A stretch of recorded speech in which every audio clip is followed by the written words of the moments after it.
We need to begin with a confession.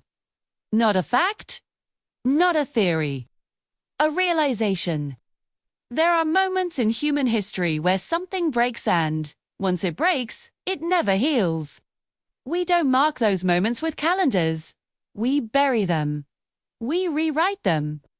We pretend they never happened. And yet, they leave scars.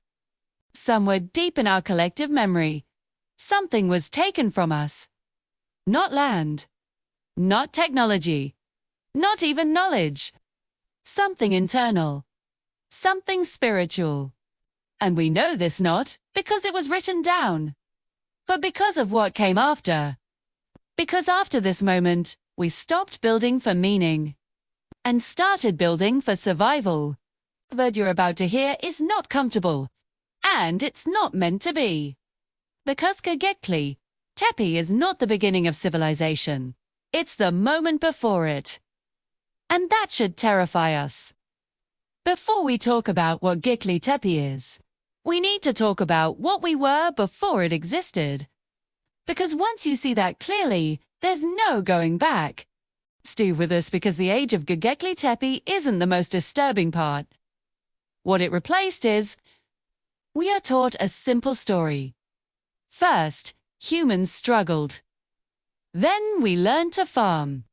Then we settled. Then religion emerged. Then civilization followed. The logical, comfortable, and completely broken. Göbekli Tepe does not fit inside that story. Not even a little. Because Göbekli Tepe is over 12,000 years old. Let that sink in. 12,000 years. That means it was built before agriculture, before pottery, before metal, before cities, before writing, before kings, before money, before organized warfare, before everything we associate with advanced human life. And yet, it exists. Massive stone pillars, some weighing over 20 tons, quarried, transported, carved, and arranged with geometric precision. No villages nearby, no homes, no trash pits, no evidence of daily life.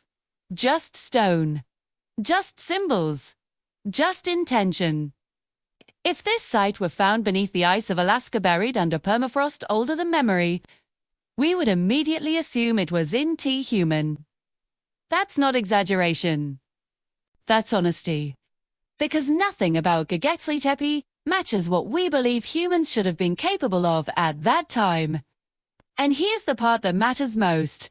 They didn't accidentally build it. This wasn't trial and error. This wasn't a rough experiment. Göbekli Tepe appears fully formed, as if the builders already knew exactly what they were doing. We assume hunger created civilization. We assume fear created religion. But Göbekli Tepe says otherwise.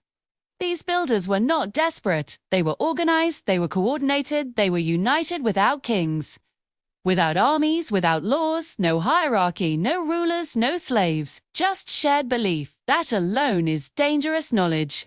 Because belief without control is power without chains. The stones are not random. They are aligned, they are positioned, they are intentional. Some pillars look human, arms carved on stone, hands resting on bellies, faces missing, identities erased. As if they were never meant to be worshipped, only experienced animals carved everywhere. Predators, snakes, scorpions, birds, not food, not pets, but forces watching us, forces reminding us that we were once equal to nature. Not masters, not victims, but participants. This place was not built for gods, it was built for the human mind, and once you realize that, you understand why it had to disappear. Do not leave now, because the next chapter reveals why it was buried. Göbekli Tepe was not destroyed. It was sealed carefully, patiently, layer by layer, stone by stone. Why bury something sacred unless it became dangerous? They did not forget how to build. They chose to stop. They covered it with earth as if hiding it from the future, as if hiding it from us. After this moment, human behavior changes. We settle, we fence land, we measure time, we obey seasons, we trade meaning for productivity. We trade connection for control. Agriculture appears, hierarchy appears. Ownership appears, war appears, the soul becomes manageable, spirituality becomes organized, ritual becomes religion, religion becomes power. And power demands forgetting. Göbekli Tepe represents a time before obedience, before authority, before guilt, before sin, a time when humans did not kneel. That is why it was buried, not because it failed, but because it worked too well. Stay with us, because what comes next is not history, it is a mirror.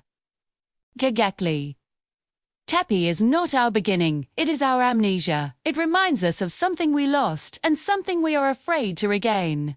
If this video disturbed you, that was the point.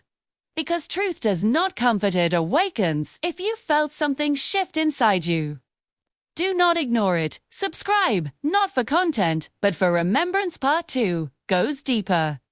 And once we cross that line, there is no turning back.